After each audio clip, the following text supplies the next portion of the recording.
karam dan kemudian diselamatkan. Dan apabila diselamatkan, mereka membuka satu kampung bernama Ruahong. Dan mereka yang duduk di dalam Ruahong itu dipanggil Ruahong Gakian. Yang lama kelamaan menjadi Rohingya. Dan wujud daripada kampung ini menjadi lebih besar. Ini adalah pada direkodkan dalam sejarah, bukan sahaja sejarah-sejarah yang berada di Myanmar, tetapi juga artifak-artifak yang mereka jumpa sekitar Bangladesh, di mana wujudnya satu shilling yang datang yang daripada Arakan menunjukkan kalimah la ilaha illallah Muhammadar Rasulullah, dan nama raja Arakan pada ketika itu iaitu Raja Mahathir Chandra. Kenapa ada raja di Arakan? Sebab apa? Sebelum datangnya Burma, British, India dan sebagainya, Arakan merupakan satu negara yang bebas. Maksudnya dulu ada Burma, dulu ada Arakan dan dulu ada India, yang sekarang ini telah jadi Bangladesh dan berpecah belah dengan Pakistan dan sebagainya. Itu adalah sejarah pada tahun abad ke-7 pada awalnya. Dan kemudian hasil daripada ini, jumlah mereka lebih besar dan mula menimbulkan satu populasi yang cukup untuk memberi kuasa autonomi. Dan Raja Mahathir Chandra itu sendiri memberikan dua daerah sebenarnya, iaitu Chittagong dan Rohingya, yang ditadbirkan oleh golongan-golongan Islam, terutama golongan Rohingya. Sebab apa saya kata Islam Rohingya? Sebab apa? Datangnya Rohingya ini signifikan dengan kehadiran Islam di tanah Arakan. Sebab apa? Sama seperti Malaysia datangnya pedagang-pedagang Arab daripada India, daripada Arab dan sebagainya, dan mereka yang beragama Islam menyebarkan dakwah Islam dan sebagainya, dan mereka ini kemudiannya menjadi satu populasi besar dan mengubah negara tersebut menjadi negara Islam. Lebih kurang sama dengan sejarah apa yang berlaku di Arakan, iaitu yang terjadi pada Chittagong Merapi. Dan mereka ini pada ketika itu merupakan zaman kegemilangan pada Arakan, wilayah Arakan ini. Sebab apa ditadbir oleh seorang Islam? Mungkin barakah Allah, kita tak tahu, tapi negara itu cukup makmur sehingga pada tahun 1825 apabila dijajah oleh Burma. Maksud Burma jajah Arakan pada ketika itu. Itulah pendapat historian, maksud pendapat ahli-ahli sejarah yang ada. Tetapi datang pula lagi satu pendapat resistorian, mereka yang rasis, yang teramat benci terhadap Islam dan Rohingya, menimbulkan satu formula bagaimana kita nak membenci orang Rohingya Muslim dan Rohingya Muslim atau Islam secara amnya. Mereka menimbulkan satu sejarah baru, dan malangnya sejarah inilah yang diterima pakai oleh majoriti rakyat Myanmar, majoriti rakyat antarabangsa dunia. Sebab apa? Inilah yang digembar-gemburkan, yang diceritakan oleh golongan-golongan resis tadi. Dan juga mereka ini pula memegang kerajaan Myanmar, dan inilah sejarah-sejarah yang ditetapkan dan diceritakan kepada rakyat dunia, iaitu pendapat mengatakan bahawa kehadiran Islam dan Rohingya Muslim ini hanya hadir pada tahun 1886, iaitu pada zaman pemerintahan British ke atas Burma. Jadi mereka mengatakan sama seperti Malaysia. Saya suka guna analogi sebab sejarah dia lebih kurang sama. Dikatakan oleh Profesor Tan Tun dalam bukunya yang saya bawa pada hari ini adalah The Rohingyas of Arakan, Their Quest for Justice. Dalam buku ini dia menuliskan bahawa Profesor Tan Tun mentafsirkan bahawa pemerintahan British sama seperti Malaysia membawa datang golongan-golongan India, golongan Cina dan sebagainya bagi memakmurkan perdagangan pada ketika itu di wilayah Arakan. Khususnya sebab apa? Wilayah Arakan ini merupakan negara yang subur. Maksud dengan pertanian yang cukup hebat, gas asli, aram batu sebagainya, memang dirahmat oleh Allah Subhanahu Wa Taala pada abad itu, dan sehingga sekarang pun masih lagi ada banyak kawasan-kawasan minyak gas asli yang tidak diceburi, dan dimaklumkan Petronas pun ada orang kata deal dengan kerajaan Arakan bagi mencari ataupun menggali kawasan-kawasan gas asli ini. Itu menunjukkan betapa makmur kawasan Arakan. Dan kemudian pada ketika itu melalui bancaan British yang dibuat pada tahun 1891, dia mengatakan lebih kurang pada ketika itu sudah ada terdapat lebih kurang 70,000 yang berada di wilayah Arakan sendiri. Dan malang lagi seperti yang saya katakan, mereka mengatakan mereka ini merupakan pendatang dan bukannya rakyat asal Arakan. Jadi pentingnya sejarah ini saya akan ceritakan lagi dengan datangnya undang-undang pada zaman junta, iaitu General Levin 1962, yang saya akan ceritakan nanti. Baik, kemudian datang Perang Dunia Kedua pada tahun 1942. Pada ketika ini seperti Malaysia, ada perpecahan di antara penduduk-penduduk di wilayah Arakan dan Myanmar secara keseluruhannya. Maksudnya ada yang berpendapat bahawa Jepun akan membebaskan kerajaan Myanmar dan Arakan daripada jajahan British. Tetapi ada pula yang merasakan bahawa mereka harus patuh dan bekerjasama dengan British sebagai kerajaan bagi Myanmar dan Arakan pada ketika itu. Tapi malangnya, sekali lagi, resistorian tadi tu, terma yang saya gunakan sendiri, maksud mereka yang resis, yang mereka sejarahnya mengatakan bahawa kesemua Rohingya pada ketika itu menyokong kerajaan British dan menghalang kerajaan Jepun dari membebaskan kerajaan Myanmar dan Arakan daripada jajahan British. Jadi mereka mengatakan, tengok British ini tidak ada semangat nasionalisme, tidak ada semangat patriotism. Jadi mereka bukanlah golongan rakyat Myanmar yang harus kita terima. Mereka ini merupakan satu golongan yang kita harus buang keluar daripada keseluruhan daripada Myanmar dan Arakan. Dan malangnya pada tahun 28 Mac 1942 British di Burma dan Arakan kalah dan mereka melarikan diri keluar daripada Burma, daripada Arakan dan Burma di Myanmar. Jadi pada ketika inilah bermulanya pembunuhan beramai-ramai golongan Rohingya Muslim. Sebab apa? Atas dasar yang saya ceritakan tadi, di mana mereka merupakan satu kumpulan yang menghalang kemerdekaan Burma dan Arakan. Jadi kebanyakan nasionalis Rakhine pula. Rakhine ini merupakan satu golongan yang duduk di Arakan dan mereka ini populasi lebih kurang 80% di wilayah Arakan merupakan Buddhis.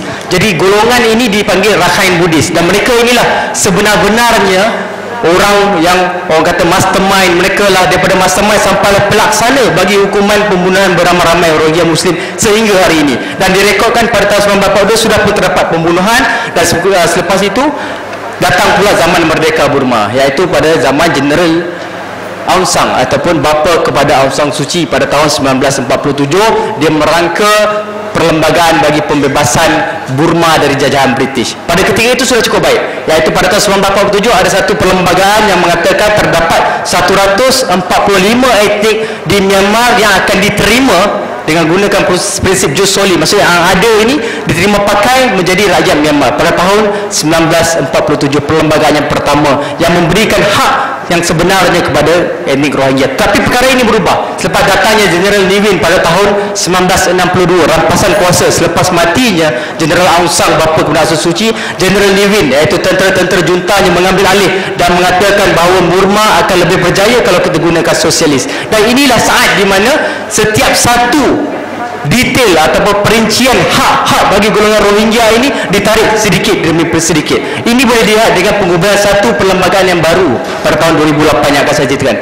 Sebab apa? Sebelum itu ada perlembagaan yang dipakai oleh majoriti. Sebab anda kena ingat, sebelum junta ini Burma merupakan satu negara demokrasi dan telah digubah satu perlembagaan baru pada tahun 1972 di mana perlembagaan ini mengatakan bahawasanya ada satu kerakyatan di Myanmar, iaitu rakyat Myanmar secara keseluruhannya dan termasuk juga etnik Rohingya. Tapi pada zaman General Ne Win dia mula membuat undang-undang baru yang dinamakan Burmese Citizenship Law, maksudnya undang-undang kewarganegaraan Burma, yang dengan sengaja bagi menghalang golongan-golongan Rohingya ini dari diterima pakai sebagai rakyat Burma oleh golongan Rohingya ini. Jadi pada ketika itu Burmese Citizenship Law 1982 dipanggil ramai-ramai golongan Rohingya untuk beratur di pos-pos yang disediakan, mengatakan bahawa dengan datangnya undang-undang baru ini kamu akan diberikan satu kad pengenalan yang baru. Maksudnya dulu ada kad pengenalan ada 3 tahap. Maksudnya kalau biru, kalau merah, lebih kurang macam biru, merah dan juga pink. Maksudnya yang pink ni ialah PR, merah ini di neutralize kan, maksudnya diterima pakai sebagai bukan orang Burma tapi diterima masuk, dan biru adalah rakyat asal. Pada ketika itu mereka mempunyai IC pada tahap kedua, iaitu yang orang kata cukup baik, mendapatkan hak untuk bertanding, untuk memilih, untuk pernikahan dan sebagainya. Tetapi apabila datangnya Burmese Citizenship Law ini, undang-undang kewarganegaraan ini, dia dengan sengaja menipu golongan-golongan ini Rohingya, mengatakan bahawa kamu akan dapat IC baru, dan maka mereka dengan ini memberikan segala dokumen yang mereka ada kepada golongan-golongan junta pada ketika itu, dan mereka mengambil dan hanya memberikan satu kertas putih, dan kertas putih ini hanya mengatakan bahawa kamu merupakan rakyat sementara di Myanmar. Jadi macam saya katakan tadi, segala dokumen yang ada, maksudnya segala bukti-bukti sejarah etnik Rohingya yang berada di Arakan selama abad ke-7, maksudnya dia ada timeline, ada orang kata family tree daripada bapa, nenek dan sebagainya pada abad ke-7 lagi. Benda itu semua diserahkan dengan harapan untuk dapatkan satu isi baru. Tetapi malangnya apa yang dipulangkan hanyalah satu list nama yang menunjukkan berapa ramai ahli keluarga dalam satu rumah. Itu saja. Dan itulah yang selama ini kononnya menyokong ataupun yang lebih kurang menjaga hak sedikit oleh golongan Rohingya. Baik, itu adalah sedikit sejarah dan undang-undang.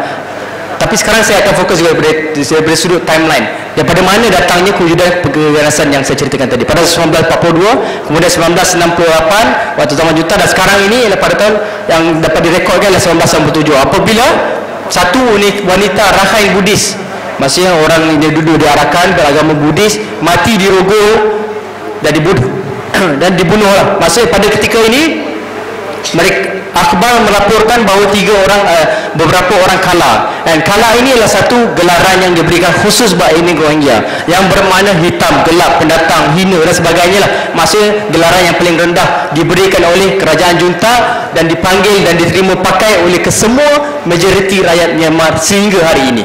Jadi pada tahun itu lebih kurang 1,500 Sami Buddha menyerang masjid-masjid sekitar Mandalay. Maksudnya dilaporkan 3 orang mati dan 100 Sami-Sami ditahan. Kemudian ada anti muslim di situ dan Tanggo, salah satu daerah di Arakan, di mana di situ lagi terdapat 7 orang Sami. Apabila satu kes dia kata dia makan, dia tak nak bayar dan sebagainya, jadi satu pergaduhan dan perkara ini menjadi lebih besar. Maksudnya sehingga lebih kurang 30 rumah-rumah dan kedai muslim dibakar dan ramai 20 orang dikhabarkan mati. Saya gunakan ayat dilaporkan sebab apa? Sebab inilah jumlah nombor yang sehingga sekarang kita tidak dapat jumlah sebenar kematian hari ini. Maksudnya ini hanyalah dilaporkan. Sebagai contoh, sekarang ini lebih kurang hanya dilaporkan lebih kurang 15, 17 dan sebagainya, tapi jumlah sebenarnya lebih besar yang akan saya kongsikan nanti. Kemudian jenayah perkauman. Inilah jenayah perkauman. Apa plan-plan yang mereka lakukan? Sebab apa kalau anda fikir kenapa Sami-Sami Buddha ni yang menyampaikan the word of peace, keamanan, bertenang sebagai dengan bertafakur di bawah pokok dan sebagainya, tapi pada saat ini di Burma diarahkan mereka membunuh golongan-golongan etnik Rohingya dengan parang dan sebagainya, yang itulah yang malang. Sebab apa kalau saya dapat tunjukkan gambar, anda boleh lihat sendiri Sami Buddha membaling batu, membaling parang dan sebagainya ke arah etnik Rohingya bagi mana mereka keluar. Sebab apa? Mereka merasakan, sebab apa? Mereka ditimbulkan semangat kebencian yang terhadap Islam dan Rohingya melalui satu flyers yang dinamakan, yang dapat direkodkan pada tahun 2001, iaitu Myo Pyo Ho Slow Kya Halatai, yang memberi makna the fear of losing one race, maksud ketakutan kehilangan satu bangsa. Dan di dalam flyers ini disebarkan sekitar Myanmar, khususnya di Arakan. Dan apa isi-isi dia? Isi yang pertama, dia mengatakan kita harus menentang Islam. Sebagai contoh, kalau kita tak lawan Islam, kita akan ada lagi satu negara yang jadi macam Malaysia dan Indonesia. Kenapa Malaysia dan Indonesia dijadikan sebagai contoh? Kalau anda fikirkan sendiri, sebab apa mereka merasakan dulu sehinggalah sekarang, mereka masih lagi merasakan bahawa benua Asia Tenggara ini merupakan satu benua yang suci bagi agama Buddha. Maksud mereka mengatakan inilah benua Buddha. Macam kalau kita Islam sudah ada Mekah, jadi itulah tempat kamu dan sebagainya. Tapi bagi kami Buddha ini sebab apa datangnya dari India, kemudian ke Kamboja, Myanmar, yang kebanyakan negara-negara jiran kita menganuti agama-agama Buddha. Sebab itu mereka merasakan, kalau tak lawan Islam akan jadi macam Malaysia dan Indonesia. Sebab apa? Selepas datangnya Islam di Melaka dan Sumatera, habis tersebar agama Islam dan habis daripada negara Buddha menjadi negara Islam. Itu yang pertama. Yang kedua pula, dia gunakan salah satu contoh pengeboman Buddhas of Bamiyan di Afghanistan oleh kumpulan-kumpulan Taliban. Di sini mereka menggunakan satu lagi contoh. Tengok, kalau Islam ambil negara Burma ni, ambil negara Arakan ni, tengok apa akan jadi pada Buddha, apa akan jadi pada tokoh-tokoh kita, habis dibom dan sebagainya. Dan perkara ini berterusan. Ini hanyalah apa yang dapat direkodkan pada 2001, walhal faktanya menunjukkan lebih jauh, lebih lama lagi perkara ini ditimbulkan. Dan sebab hasil daripada flyers inilah timbul satu kebencian yang amat sangat, sehingga kan mereka termasuk Sami-Sami Buddha merasakan bahawa mereka inilah mujahidin bagi agama Buddha. Maksud bagi mempertahankan tembok terakhir negara Buddha, kita harus membunuh golongan-golongan Rohingya dan Muslim ini. Maksud ini merupakan satu jihad bagi mereka. Sebab itu segala agama apa yang mereka sampaikan di sana sudah dikaburi dengan perasaan kebencian yang amat sangat. Dan kesan pada tahun 2001, hanya pada flyers yang kita dapat ini, kesannya habis satu masjid di Mandalay di daerah Tonggo, Masjid Hanta, dimusnahkan sepenuhnya. Maksud apa saja yang ada daripada kapet, lampu dan sebagainya habis dimusnahkan. Tinggallah satu bangunan yang terbakar. Sama seperti apa yang berlaku pada ketika ini sendiri, 200 kematian yang dilaporkan. Maksudnya masih lagi tak dapat jumlah yang sebenar. Baik, sekarang itu pada tahun 2001, sekarang ini 2012. Jadi apa yang berlaku pada 2012? Tragedi ini bermula pada tarikh 24 Mei 2012, di mana sekali lagi seorang wanita Rakhine Buddhis dirogol, dan dilaporkan lagi sekali 3 orang kala merogolnya. Dan ini apa yang menimbulkan satu syakwa sangka dan satu perkara yang amat yang kita pelik ialah kes ini terjadi pada siang hari lah, maksudnya pada dalam pukul 11 lah kita boleh kata, seperti yang diceritakan kepada saya sewaktu lawatan saya ke Myanmar. Tapi dikeluarkan dalam surat khabar, laporan berita dan sebagainya pada petang itu, iaitu pada jam lebih kurang pukul 3.30, disebarkan artikel-artikel mengatakan bahawa mereka perempuan ini dirogol oleh 3 orang kala. Dan apa yang lebih menarik, detail penuh bagi ketiga-tiga orang kala tadi itu diletakkan dalam surat khabar. Maksudnya seberapa pantas yang ku tunggu, itulah. Seberapa pantasnya maklumat yang disampaikan mendapat detail-detail terperinci terhadap 3 orang kala ini. Dari sudut nama, pekerjaan, tempat tinggal, pekerjaan bapa, pekerjaan ibu dan sebagainya. Sebab itulah mereka yang saya katakan ini ialah NGO dan Muslim secara keseluruhan yang memang merasakan bahawa ini ialah satu lagi propaganda bagi mencetuskan keganasan, bagi menghalalkan keganasan terhadap rakyat etnik Rohingya.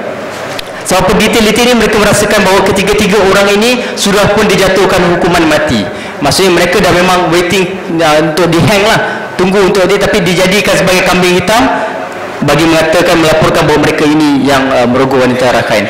Dan apa yang lebih menarik, daripada 3 orang itu, satu sebenarnya adalah Rakhine Buddhis. Dan sehari selepas dilaporkan penangkapan 3 orang kala ini, yang Rakhine Buddhis tadi itu membunuh diri, dilaporkan. Tapi tak tahulah sama dia bunuh diri ataupun disorokkan oleh kerajaan Myanmar sebagainya. Jadi ini menunjukkan cara-cara yang mereka buat bagi menimbulkan kemarahan. Kemudian pada 3 Jun, akibat daripada laporan tersebut, golongan Rakhine Buddhis ekstremis tadi membunuh lebih kurang 10 orang tabligh yang dari perjalanan dari satu daerah ke satu daerah lain, 10 orang. Dan mereka ini dibunuh di hadapan pos pengawal Nasaka. Maksudnya Nasaka ni macam kita punya pegawai immigration lah. Mereka ada 3 orang authority yang ingin saya ceritakan. Yang pertama ialah Nasaka, itu penjaga sepadan. Yang kedua ialah Latin. Latin ni macam rela tapi diberikan senjata dan mempunyai kuasa lebih besar bagi mentadbir keselamatan, boleh katakan contoh keselamatan di Arakan. Dan ketiga adalah tentera. Yang tentera ini datang daripada pusat, yang sekarang ini baru dihantar dan menjalankan hukuman, menjalankan undang-undang darurat di Arakan. Tapi kedua-dua askar ini di bawah kementerian ataupun di bawah direct arahan daripada kerajaan Arakan. Jadi mereka dibunuh di hadapan pos pengawal Nasaka tadi, dan mereka tak membuat apa-apa, dibiarkan mereka dah bunuh. Dan cara mereka dibunuh ini cukup hina, tuan-tuan. Ingin saya kongsikan. Maksud, selain daripada dipukul dengan parang, dengan baton dan sebagainya, ada gambar-gambar di sini, terdapat kesan-kesan senjata tumpul yang tajam dan sebagainya. Mereka ini turut disula, tuan-tuan. Disula, kemudian dikencing dan diberaknya dan dibiarkan tengah jalan begitu sahaja. Dan orang-orang Islam hanya mampu mengutip mayat-mayat tersebut pada malam hari. Sebab apa? Pada siang hari itu mereka masih bebas mencari mangsa sebagainya, dan mereka lagi daripada malam tu baru dapat mayat tu. Dan sejurus daripada itu, pada tarikh 8 Jun tak silap saya, pada hari Jumaat, mereka selepas selesai solat Jumaat, mereka adakan satu sesi di mana untuk mengadakan satu tahlil bagi 10 orang tabligh ni. Dan sekali lagi pada 8 Jun ni mereka ramai-ramai dibunuh. Lebih kurang pada ketika itu lebih kurang 150 yang mati, tetapi dilaporkan hanya 3 atau 4 orang. Seperti biasa apa yang dilaporkan seperti ini. Dan kemudian 13 Jun lah tarikh gelap bagi wilayah Arakan. Situi atau nama lamanya Akyab merupakan satu ibu negeri bagi Arakan lah. Cukup kira banding dengan daerah lain, inilah yang paling hebat lah boleh dikatakan. Pada 13 Jun habis ke semua rumah-rumah dan tempat perniagaan bagi etnik Rohingya Muslim ini dibakar. Maksud pada hari itu saja, pada satu hari itu habis ke semuanya. Maksud tidak ada satu pun batang tunggul yang berdiri, berumah bagi golongan Islam ini, Rohingya Islam ini berdiri tegak pada ketika itu. Jadi anda boleh lihatlah bagaimana keganasan yang berlaku di sana. Dan kejadian yang terbaru, golongan Rohingya Muslim yang terdiri dari ahli cerdik pandai, peniaga dan sebagainya ditahan pula oleh pihak polis. Jadi apa maknanya? Maknanya yang tinggal sekarang ini, yang maksudnya selepas keganasan ini berlaku, lupa saya ceritakan, kebanyakan mereka ni lari ke kawasan hutan dan pergunungan bagi elak dibunuh. Dan ini dengan bantuan askar lah. Askar kononnya kata, okey kamu ikut kami akan jaga kamu, tapi kamu kena duduk di hutan, jangan keluar. Dan sekarang ini anda bayangkan pada bulan Ramadan, di dalam hutan, tak ada rumah, tak ada atap, tak ada makanan dan sebagainya, bagaimana mereka hendak hidup. Sebab itulah kempen yang kami adakan adalah kempen Iftar Ramadan Rohingya, dan akan saya perjelaskan lebih lanjut. Maksudnya, dan lebih teruk lagi setelah golongan orang muda dan sebagainya diculik oleh tentera dan polis, yang sehingga sekarang tak tahu apa jadi kepada mereka. Jadi yang tinggal di perhutanan ini adalah orang tua, kanak-kanak dan wanita.